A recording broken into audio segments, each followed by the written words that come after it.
All right, welcome and thank you for attending today's joint news conference. Before we begin with introduction of each of the speakers, I would like to tell everyone in attendance the great relationship that exists between the town of Calhoun and the town of Rockland. Our two neighboring towns share much in common, from our beautiful views and landscapes to some of the best hunting and fishing locations in New York State. Unfortunately, we also share a similar fate when it comes to destructive weather events. My late, great, wonderful friend, the former supervisor of the town of Rockland, Ed Whiteman, used to call me prior to a forecasted significant storm, and he'd say, in that deep, gravelly voice, if you remember him, "Here we go again, Tom.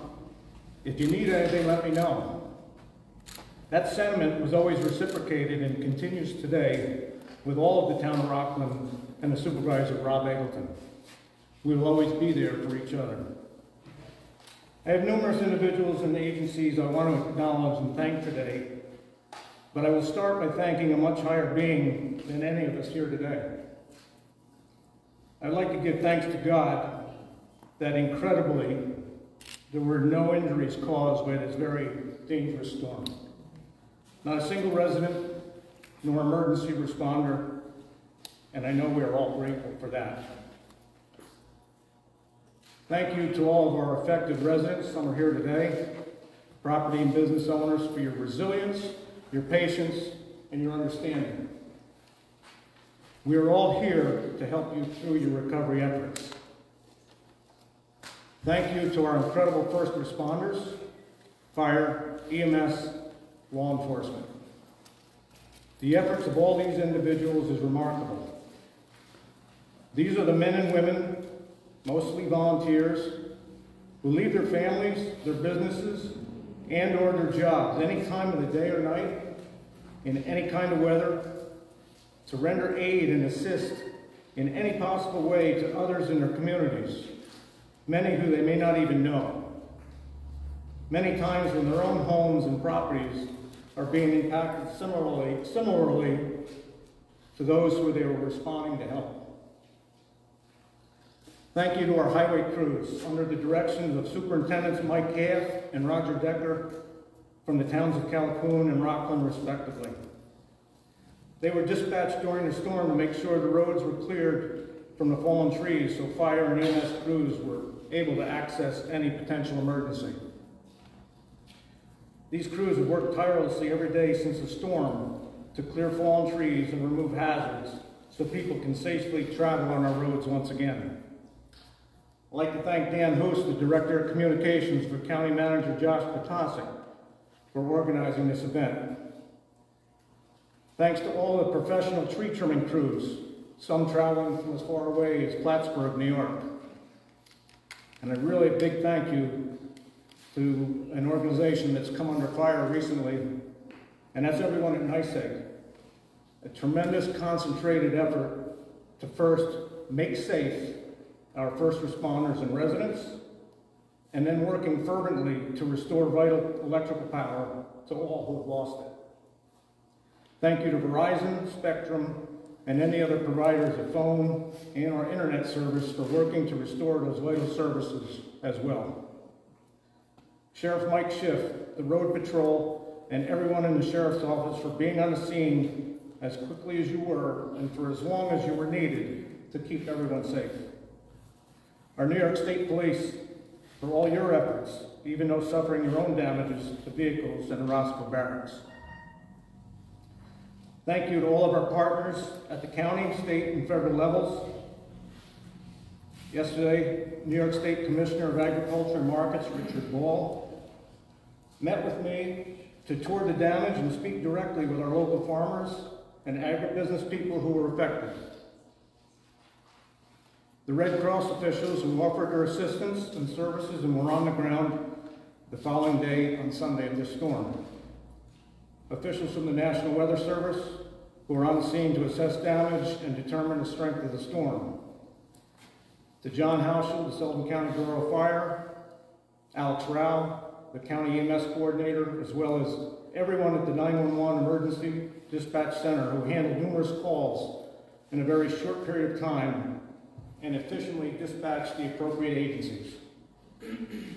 Thanks go to Assemblyman Aileen Gunther and her entire staff, Senator Peter Oberacker and his local representative, Camille O'Brien, Congressman from New York 19, Marcus Molinaro, and Alex, part of his staff, that were on the scene on Monday, talking with the affected individuals and offering their help in whatever way they can on the federal level.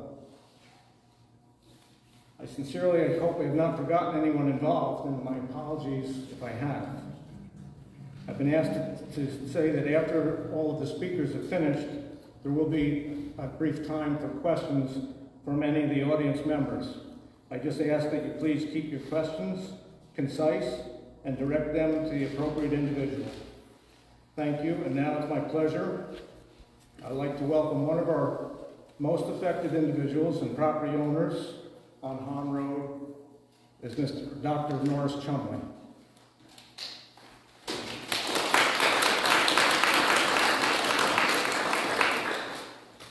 Thank you, Tom. Thank you, everyone, for coming. Thank you, God. I am really happy to be alive. Thank God my wife is okay. Our little beagle, Benny, is okay. Got a text message from a buddy a few miles away saying, tornadoes, are you tracking it? So I got out my phone, checked my AccuWeather app. Severe thunderstorm and hail. I thought, oh, we better move our cars. So I had my hat and coat on, and so my wife, we started walking out to our driveway. Then suddenly pitch darkness, wind blowing sideways. We saw our 3-story barn collapse in front of our eyes. My car was parked by the garage. 5 seconds later, had I moved my car, I'd be dead.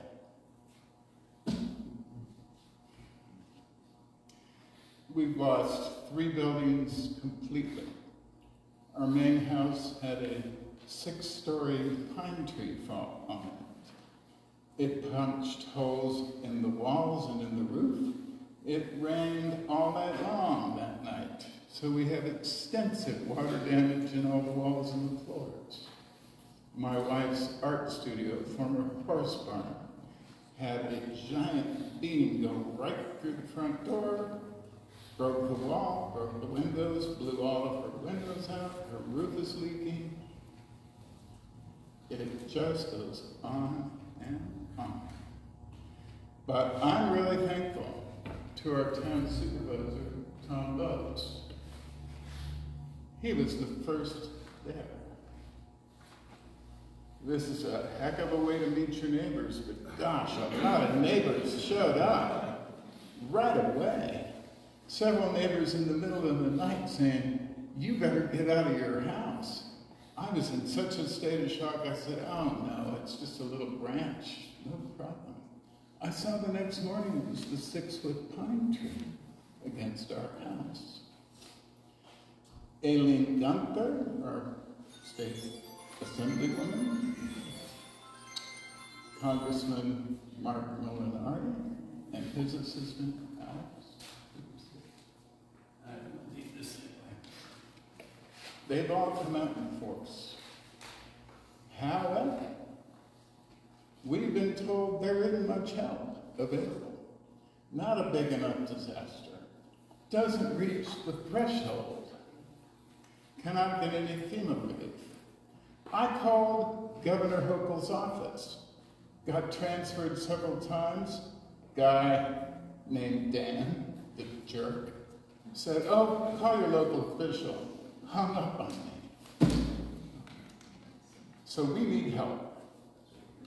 We are not scam artists like some people are. Some folks have started crowdfunding and making a fortune off of this. I think that's disgusting. This is not time to make money. This is time to recover and help each other.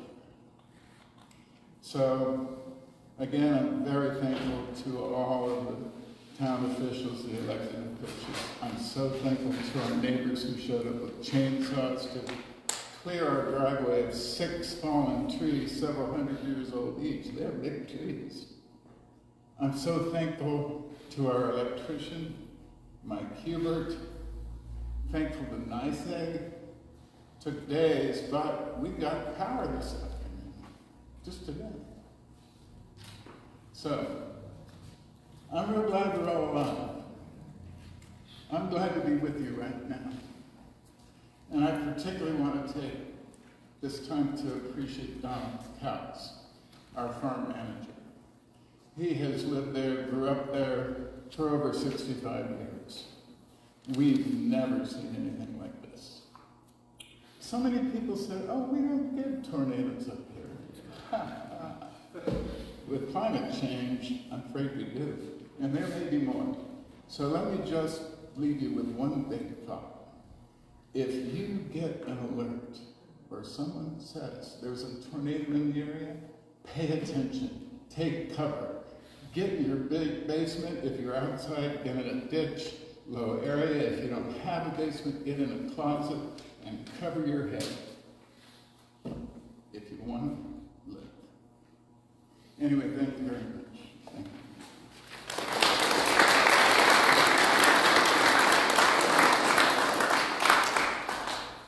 Thank you, Doris. And now that you've attended here and you've seen all of us and our elected officials in a face-to-face, now you can know and hold accountable. And I know you will do that. So good luck to you. We can remain committed to you and your neighbors to help you. And thank you. Now I'd like to welcome to the podium Marinella DeVita. She's the Rockland Town Clerk, who had actually assisted in setting up this, as well as Jessica. Jessica's here, but thank you for your help as well. Marinella. Thank you. The town of Rockland would like to thank the local, county, and state agencies for being concerned about our home and putting their greatest efforts into trying to help us. The volunteer firefighters, state troopers, sheriff's department, the ambulance, the volunteers, the utility workers, and both the town of Calhoun and town of Rockland's highway department. Thank you all so much for your dedication and keeping us all safe. This was a very scary and unexpected time for us, but as members of these agencies, public officials, and as a municipality representing the town of Rockland, we are here for you, and we're going to continue to do our due diligence to try and get our people the help that they need. Thank you all again.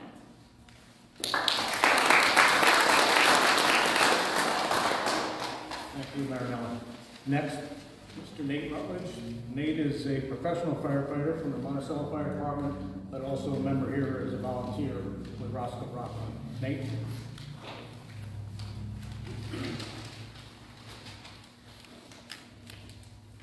I'm making today's brief statement on behalf of Chief Guy Baker, who unfortunately couldn't be here to join us.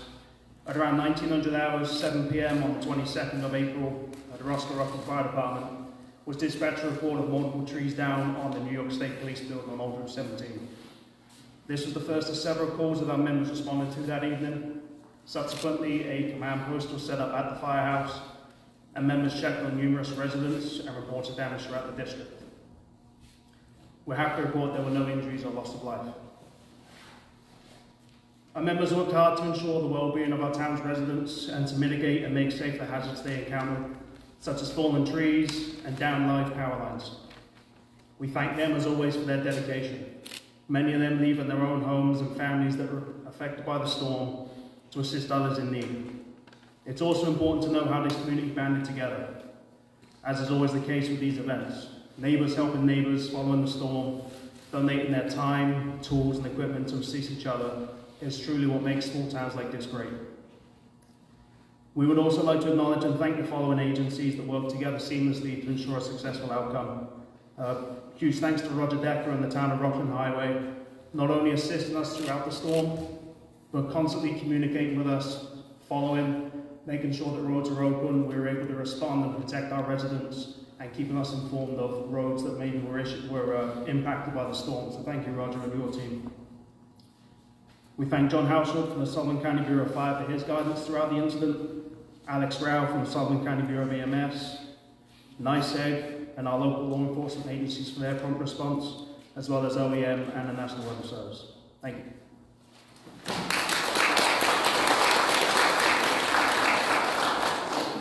Thank you, Nate, and for all you and your brothers and sisters do as well.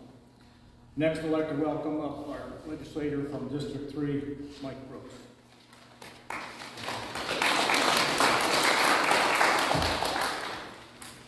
Welcome to everyone.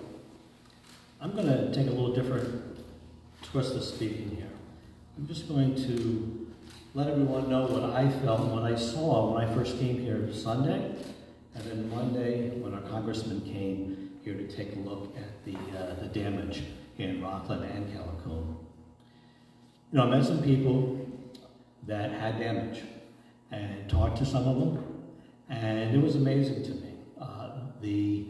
Their demeanor, obviously there was hurt.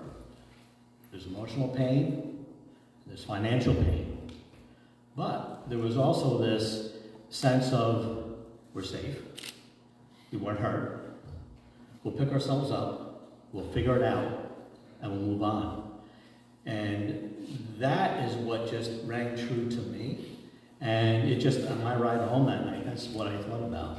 And, you know, it's what, there's a lot to like about small town USA or small town New York. That's one of them. That's one of the traits. And I just want to, there's a lot of thanks, there's a lot of people to thank, and others have and will continue. But it's remarkable the speed at which people came together. And in that vein, when we work together, row in the same direction, it's amazing what we can get done. And just by representation of folks here. So thank you. I know the county's here to do what we can do, and all the best to everyone.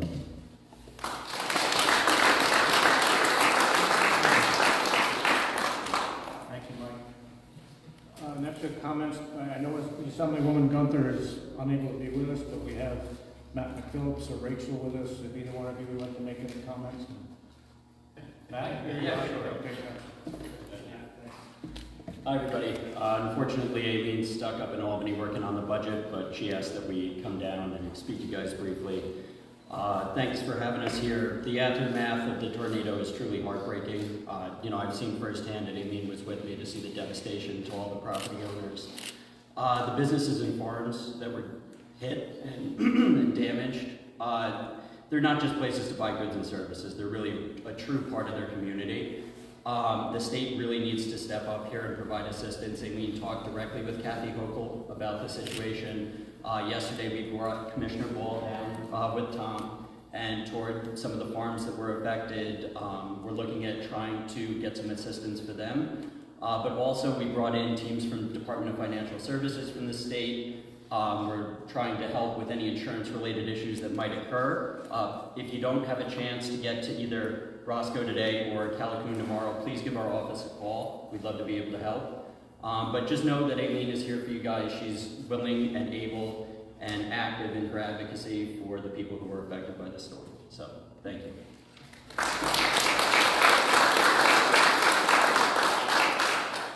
Thanks, Matt, and all of our thanks to the Assemblywoman's efforts. Next, we're going to have comments by our senator from 51st Senatorial District, my friend, Mr. Peter O'Rourke.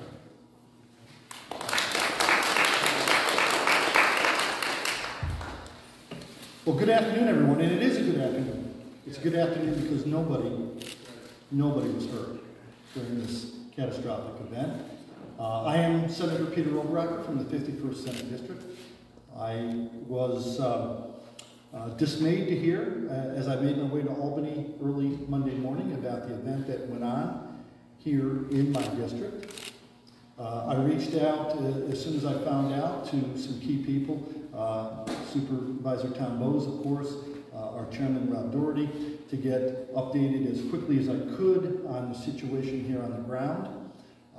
Again, unfortunately, during the process for me, running from the Senate side for the budget, I was not able to get down here and physically be there or here until today. So we have a great working relationship with our Assemblywoman Gunther. She unfortunately is up there now working on the budget, allowing me the time to come down and to listen to concerns and to get apprised of the damage. You know, they say in this day and age that there are no more heroes. Well, I'm telling you, it's because it's where you're looking. or more appropriately when you're not looking. As I look here, I see heroes. I see heroes every step of the way that stepped up. Supervisor Bose did an excellent job of outlining all of them, from first responders to our law enforcement, to those that are in the electrical NISEC and things of that nature, all coming together and working as one unit. It'd be an amazing day if we in Albany could get together and like that, and the amazing things that we could accomplish if we truly worked together in that same vein. We should take a lesson from that. You know, as a former town supervisor, I know what devastation can do with these storms. The town that I was the supervisor for was the town of Maryland. We had a $1 million budget, which may not seem big on any standards, but it was for us. So devastation that would say total 300 or 400,000 is just that. It's devastating to a municipality of that size. So one of the things that I'm proposing to actually start to work on, and actually work on it here in the next couple of weeks, is to come up with, we in New York have what's called the Extreme Winter Recovery Fund, where highway and municipalities can apply for monies that come from winter storms. Well, if we look at devastation as being the goalpost that we're looking at, or what we're comparing it to, we don't have quite the devastation that we have with a snowstorm as what we've had with either tornadoes and or microburst storms here in the springtime. So one of the things I'm going to look at and start the process of coming up with is an extreme weather recovery, not winter, but weather recovery. I think it would do us our service to you all, and it will start the mindset that these are more devastating storms that we're seeing now due to climate issues than we've ever seen before. And also, let me start by saying, Dr. Chumley, let me apologize to you personally from that individual from New York at the governor's office. It's unconscionable. Unconscionable to be treated like that. And I apologize to you for that. And I will make it a note that I will reach out to the governor on that note as well. So my apologies. I'm going to write a letter too. I think that'll carry a lot more weight than I will lately, so thank you for that. Mine's going to be all bold, underlined, italic, colors, rebels. Dan needs to be fired. Sometimes you can't improve on anything, and I'm not even going to try as far as I'm that. trying to find some humor in all of this. And you're right, and thank you. You know, the other thing that I'd like to also point out, is that that we need to look at the level of damage as you know, we're talking federally, I think it's what, 33 million, which is, you know, impossible. Yes, that's the word I was looking for. It's impossible to reach that type of devastation to be the beginnings of recovery. So the other thing that I'm looking at is to see if we can't come up with a percentage of a town's budget as being the level that we look at for when funding should kick in. I think that would be more appropriate. Again, $1 million budget, $300,000 is devastating to that as opposed to reaching the $33 million. So those are some things that out of this event, if there is good that will come out of this event, I will work diligently to see if we can't get that part of it put through to take care of the towns that have been devastated here in Sullivan County. Again, the heroes that were there are law enforcement, are first responders. I've been in my own emergency squad and fire department since 1986. Have had a couple of these come through that I've been on, and you're absolutely right. Not all angels have wings, and I'd like to put out a big thank you to my sisters and brothers in fire service and EMS. So with that, again, would like to just thank everybody. Our office is here. I have a great staffer. Of course, I think everybody knows Camille. Please reach out to us, especially if you're not getting the level of satisfaction and that you not only deserve but require. So with that, God bless you all, and I'm so glad that there were no fatalities. Thank you, Lord.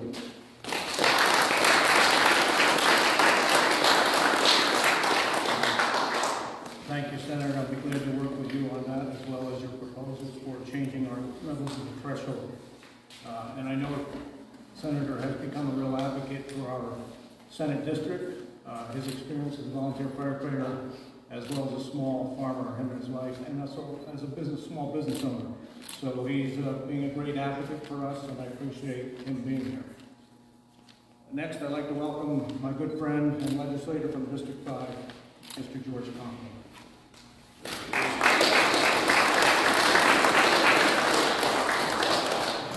I think most of what I had thought of saying has been said, but I will share my frustration as a former town supervisor. We get these storms that come through and cause hundreds of thousands of dollars of damage, but there's no help for the small people like us. And also sharing $1 million budget like the senator had, it's very frustrating when you incur damages that are 50 or 60% of your budget. And having toured all the devastation, as all of us have, this is going to go into the millions easily. But $33 million is quite a threshold to set for, you know, our county budget's $268 million in total. We spoke with the highway departments, all the different people involved, and to come up with that kind of a number is almost impossible. Yet you have people like the doctor here and Apple Pond Farm and the different residences and businesses here in Rockland, and you take $300,000 or $400,000 worth of damage. There's no way you can insure against that. Nobody insures every outbuilding. It's almost impossible to do. It's a shame, and I'd like to see possibly piggybacking on what the senator said, maybe in the county we come up with a disaster relief fund, to, if nothing else, to give people a boost when this happens, because it's fine. You can fill out forms, you can go and get grants, SBL loans a month later. What do you do when the sheetrock in your living room or your kitchen is on the floor saturated, or your car is crushed in the driveway? We need to try and figure out something that's a little bit quicker. I know we all have good neighbors. As a doctor related, you know, he has a great neighbor who's lucky to be here too. Yeah, you and Troy sitting in that garage when that went through, oh boy, wow. So on top of that, thanks to everyone, and God bless everyone, and thank you that nobody got hurt.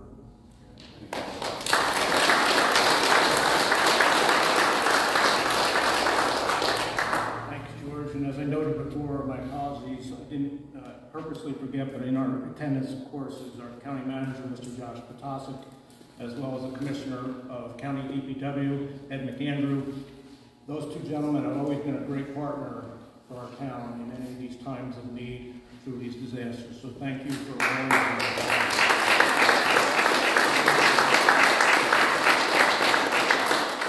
Have a few more that we didn't have on the list to comment by, but I guess we're going to go to Jamie Schmeiser, who is the president of the Sullivan County Chamber of Commerce. Jamie?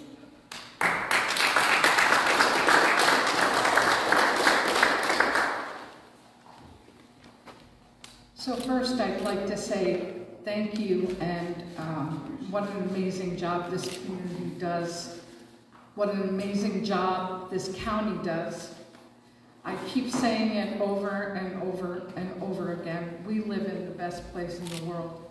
And all of us have circled the wagons, especially the chamber when it comes to working with businesses and communities.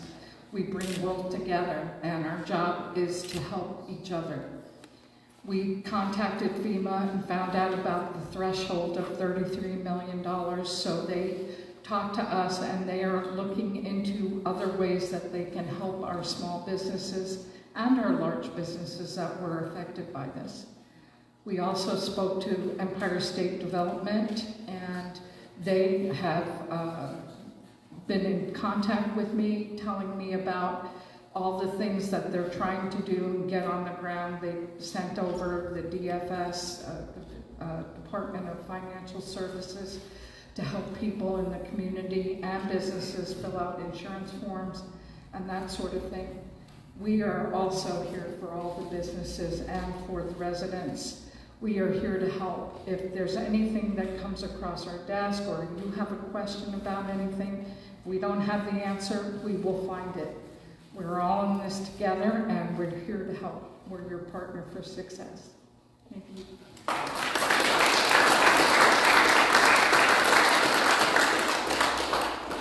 Thank you, Jamie, for your work as well as the chamber. Okay, next we have the chairman of our legislature and the legislator from District 1, Mr. Rob Doherty.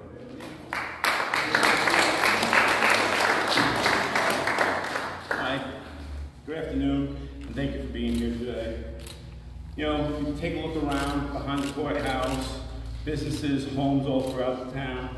In Calhoun, the devastation to Mr. Chumley's property and other properties is, the pictures don't do it justice. You really have to go and see it. It's compelling. You know, as you walk through, you know, downtown right now, and you can look, and this is where 4 levels of government are saying to the people of Sullivan County, we're strong, we're together, and we're going to help you through this. You know, as the chairman of the legislature, I had the enormous task of guiding the county through COVID. And besides, it was terrifying, I have to tell you. People were dying, people didn't know what to do, there wasn't a lot of answers. But as a county, we came together and we were able to help each other. And that's what is happening here again. But we didn't do it alone, okay? We needed help from the state, we needed help from the federal government. You know, and I asked our representatives, you know, to listen to the people and help us. You know, as a county, you know, we can come together, but our resources, you know, are limited in a small county. But as a state or a federal government, you know, they deal in billion-dollar budgets, we deal in a $235 million budget. It's just a little different for us. I do want to thank our emergency responders, who were the first to jump into action, rushing to the scene of not one, but multiple disasters, as you can see through these pictures.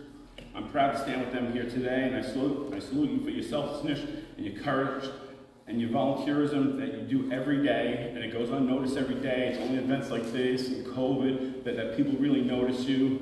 But, you know, if your house is on fire at 2 o'clock in the morning, you know who these people are. If you're in a car accident, you know, things that are beyond the average person's ability to take care of. They come and they take care of it for you.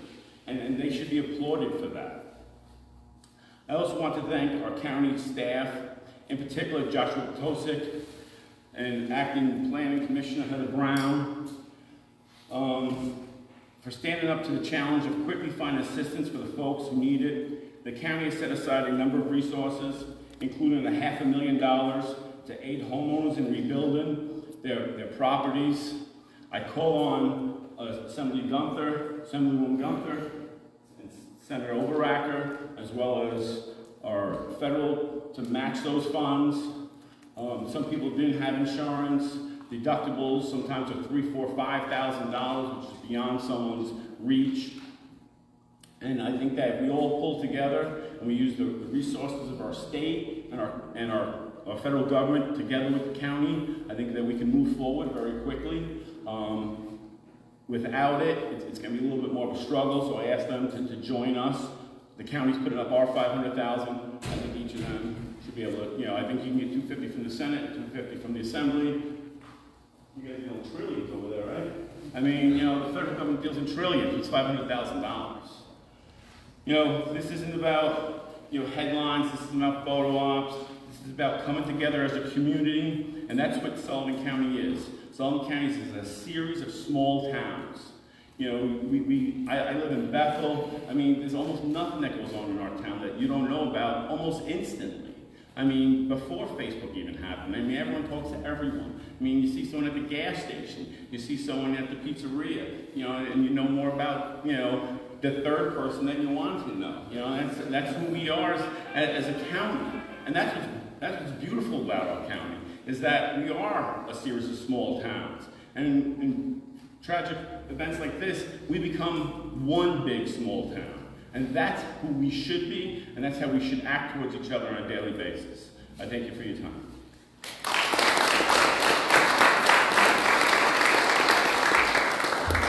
Thank you, Chairman Doherty. I really want to get to any of the other residents, business owners that were truly affected, because you really are the most important ones. So we're going to open it up for any of you others that want to have a moment at the microphone as well, but there still are a few others, so please bear with us. But truly, you know, see Sonia walked in, okay. I see our Sheriff, Mike Schiff, has walked in the meantime. Thank you, Mike, for all your help.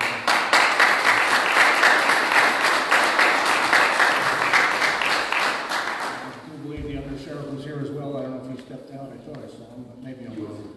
He was here, okay. Herb Brooks at Visitor Association. I see he's in the back. Herb, thank you for... What's that?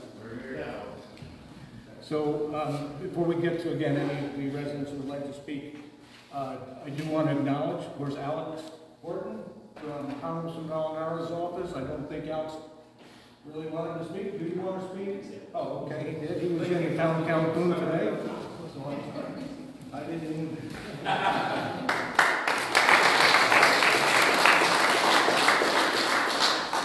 Well, good afternoon, everybody. The Congressman apologized that he can't be here himself. I'm going to be very short here. I'd just like to say, anybody affected by the recent storm, the tornado, please reach out to our office anyway. The number is 518-625-2100. That is 518-903, or 518-625-2100. So thank you all again. Appreciate it.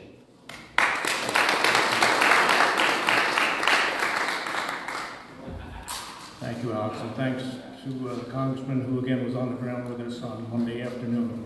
Also like to acknowledge in our attendance today is our Acting District Attorney, Mr. Brian Conity. And, Brian will speak, say a few words, and talk to what was mentioned a little bit earlier today about the possibility of some not so reputable people and possibility of them taking advantage of our residents that are already hurting from this disaster. So, thank you. Good afternoon, everybody. It is disheartening to see and to hear about the devastation that was brought on this community, and to further hear about the federal threshold of $33 million in order to seek any recovery. But I'm here today to praise the response and our first responders who came to a community, the Sheriff's Office, as well as State Police, EMS, NYSEG, and everybody involved. Working together, this community will recover and it will persevere, and for that I'm confident. Insurance is going to be a huge thing going forward. And I just want to remind everybody to stay vigilant and stay diligent and to watch out for any potential scams and or frauds. And if you do fear or do believe that you are suspect or subject to any such scam or fraud, to please reach out to my office and we'll do what we can do to help. Thank you, everybody.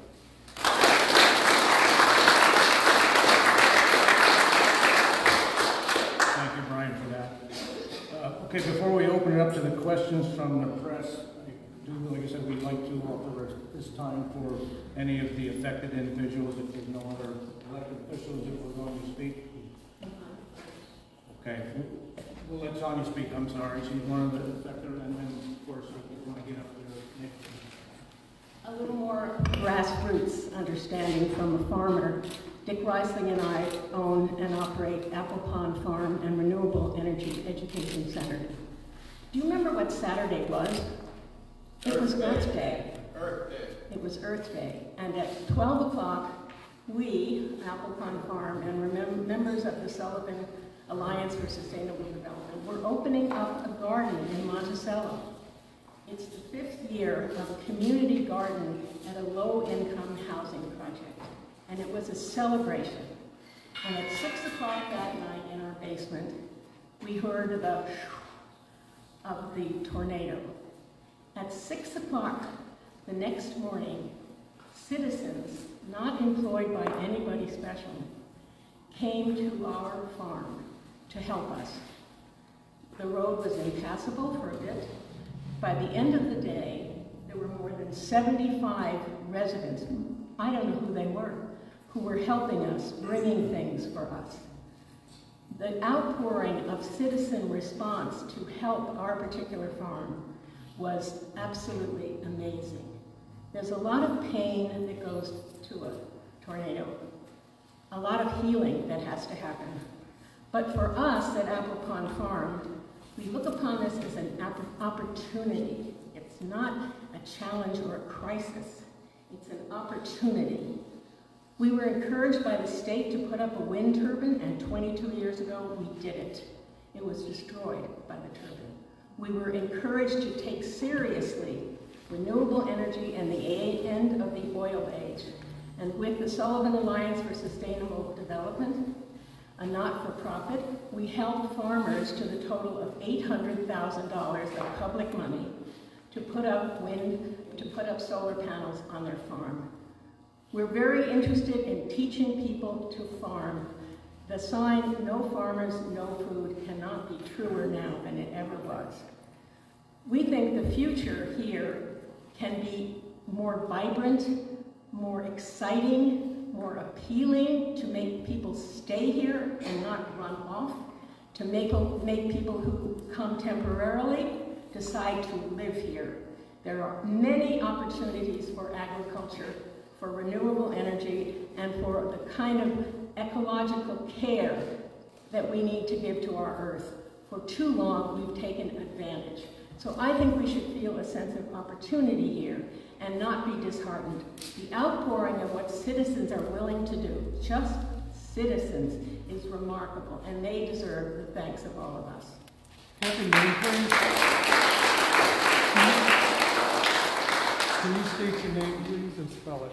Oh, my name is Sonia Hedlund Dick Reisling, and we're the Apple Pond Farm and Renewable Energy Education in Calhoun Center. Our 80-acre farm is in a conservation easement with the Delaware Valley Highlands Conservancy.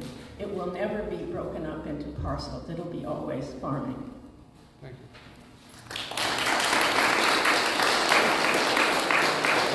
Thank you, Sonia. I believe another legislator, Nick Sullivan, would like to say a few words. Thank you, Tom.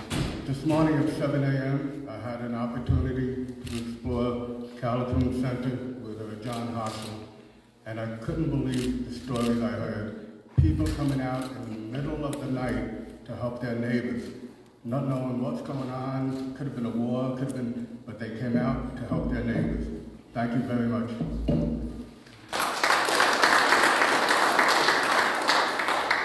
Short and to the point. Thank you, Nick, and how true. Very true. Do we miss anybody that would like to speak from? Great. Okay.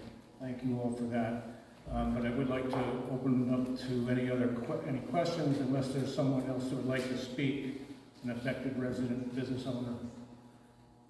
Okay. So I guess what I would ask you to do is keep your questions, if there are any, brief, concise, and direct them to the individual you think would be best to answer that question.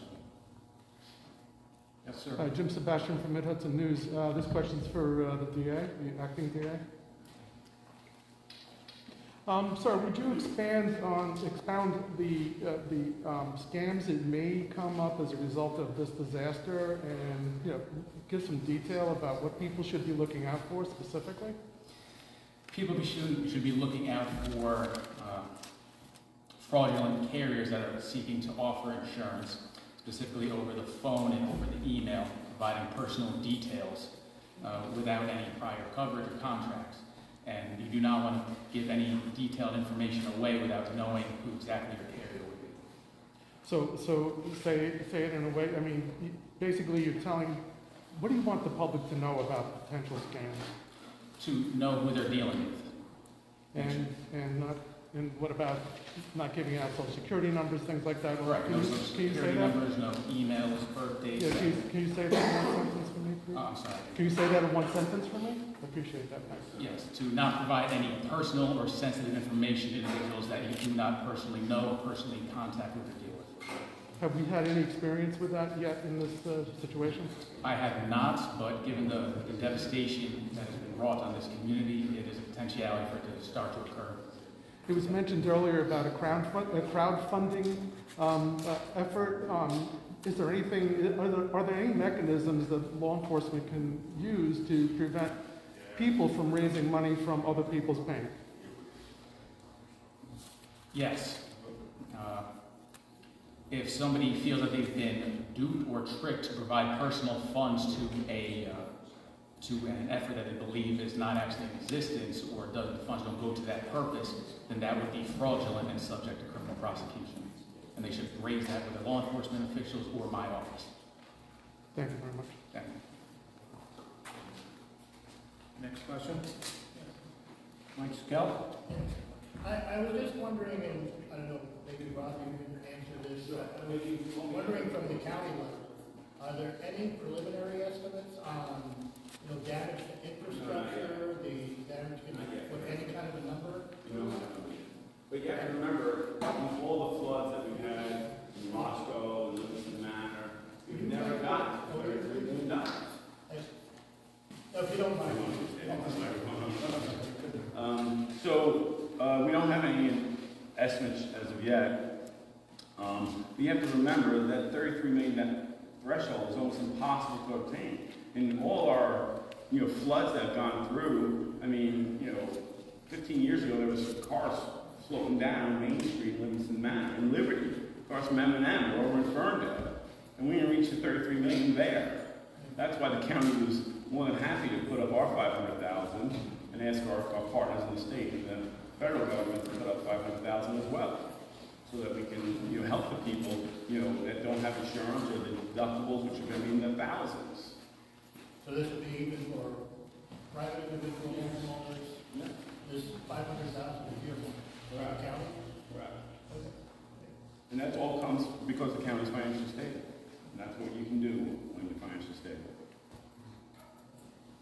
Thank you. To that same point, what I'd like to add is what our respective towns have done through the town clerk's office, and there are forms available to help the residents and business owners compile that information so we can get a somewhat accurate dollar amount of damages. So you can file that by contacting the town of Rockland with Marinella or Jessica or Kim Klein, our wonderful town clerk, in the town of Calhoun as well. And they'll be there to assist you with those forms, or over the phone, or provide you with contact if somebody can. But that's really important. We've told everybody from the beginning, number one was contact your insurer. Number two, take as many pictures as you can.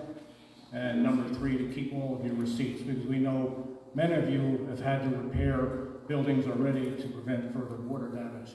So anything that you've done, you want to be sure to keep those receipts, so if there is any possibility of state relief, that we can get that. And on another note, I did speak earlier with the Department of Ag and Markets again. The commissioner that was here yesterday with us did speak with the state director for USDA and FSA, Farm Service Agency, and they're working closely with them to get a declaration of disaster for the county of Sullivan for the farms. And what that would bring, if that is, they have to declare the emergency, the disaster, and if that were to happen, then again, eligibility will become for low interest loans and possibly some matching grants for things like fence repair, or if there were any crops lost. In this case, there was no crops lost, but there was a lot of fence damage. So that's a possibility. The state is working on that, but again, just keep your receipts and reach out to our respective towns for any help. Any other questions? Yes, sir. Just a brief one for Chairman Dougherty. Are there specific ways people should reach out to the county if they require assistance with that $500,000 fund? Yeah. We have representatives here right now. Ah, thank you. And then they'll be in Calhoun tomorrow, correct? From DFS. Okay, thank you. Yeah. So, they're here right behind you. and that was for insurance-related issues. Okay. Any other questions? Statement, I just want to underscore what was said before, what Senator O'Rourke is proposing to bring to the state as far as the dollar figure and the effect on a small town, this kind of damage. Legislator Cochran mentioned it as well. It's very important for everybody who had damage and the estimates to get those numbers, because we can collect that data and hopefully that will aid the senator in getting things done. So I think just keep doing it, and hopefully the senator will be successful, because that is the way to address this type of catastrophe in a small town. Good point, Mike. Thank you. Lastly, what I would like to announce, if I haven't already, if I did, forgive me, but again, partnering with our county officials and DPW, they have provided, the county has provided roll-off containers. There's one here, the other side of the firehouse. Yeah. So the other side of the fire station, there's 30-yard roll-off. Yes. Right across from the barracks. I'm sorry. Right across from the courthouse. Across from the courthouse, thank you. So, and another one will be located, was there yesterday at our town highway facility at 31 Wall Road in Jeffersonville. But please keep in mind, this is only for the residents and businesses that were affected. It's for construction, demolition, debris. If you can get it to those two locations and get it into the roll-off containers, when they're filled, the county will provide transportation. There will be no tipping fees. They'll replace with an empty one up until May 5th. Josh, is that correct? Yeah, depending on how it goes. We'll see how it goes. But again, please respect and pass the word. We like to let everybody know. We just don't want it misused. This is not the same as the town cleanups that every one of us hold. But again, this is for the affected in the town of Rockland, town of Calhoun, to be able to dispose of whatever it is. It's roofing material, just no trees, no branches. That you're going to have to dispose on your own, but construction debris only. And again, roll-offs here on the other side of the fire station, and one at the town barn in town of California.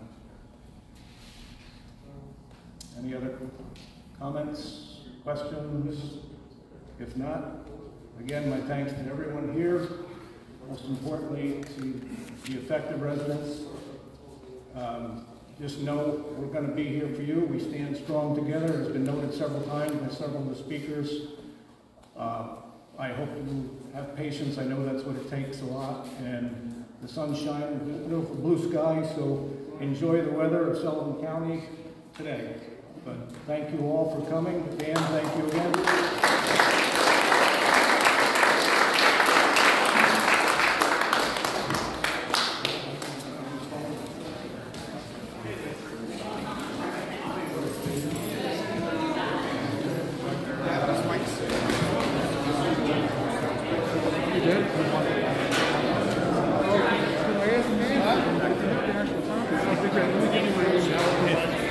Better when I got the phone. Yeah.